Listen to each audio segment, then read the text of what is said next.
Bwana za ndani, Ramadhani Chobwedo atavaa uzi wa kijani na njano msimu wa 26-27. Kuna makubaliano in principle, tunasema makubaliano in principle, makubaliano ambayo yanamaliza kila kitu, maslahi binafsi, signing fee, mshahara baina ya Ramadhani Chobwedo pamoja na klabu ya Young Africans. Mkataba ni wa miaka 2.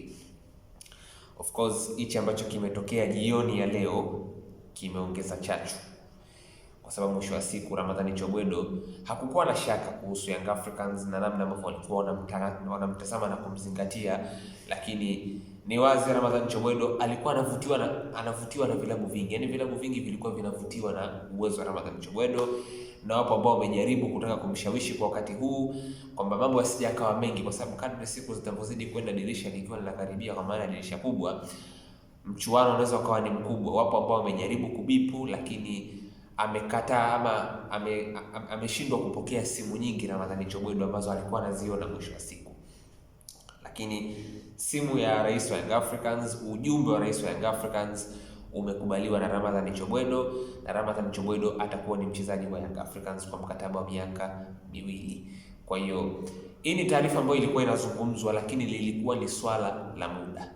Yaani hichi ambacho anakifanya Ramadhani Chobwedo kiukweli, Young Africans kusubiri mpaka msimu malizike pengine ilikuwa ni kipande kirefu kwa upande wao. Kwa hiyo biashara imeona imalizike mapema, na kilichotokea jioni ya leo kimechagiza Young Africans kuspeed up matamanio na uharaka wa kumweka mikononi Ramadhani Chobwedo.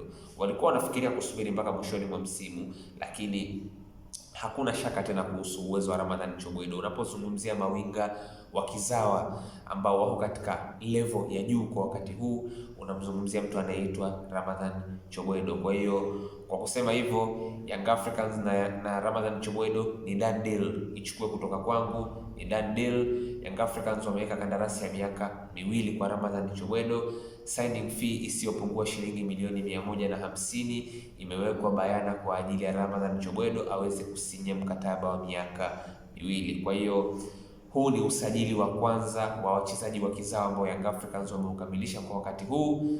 Ramadhani Chobwedo is green and yellow msimu wa 26-27. Kwa hiyo Young Africans wana winga wao, ama wanatarajia tu kumtambulisha, lakini makubaliano in principle, makubaliano ya awali ambayo yamekamilisha kila kitu baina ya Ramadhani Chobwedo pamoja na klabu ya Young Africans yamefikiwa muda huu ambao unazungumza. Kwa hiyo huyu ni mchezaji ambaye fununu zilikuwepo, lakini niko hapa kuthibitisha kwamba haya ni makubaliano rasmi ambayo yanasubiri mchezaji atambulishwe kuwa mchezaji mpya wa klabu ya Young Africans.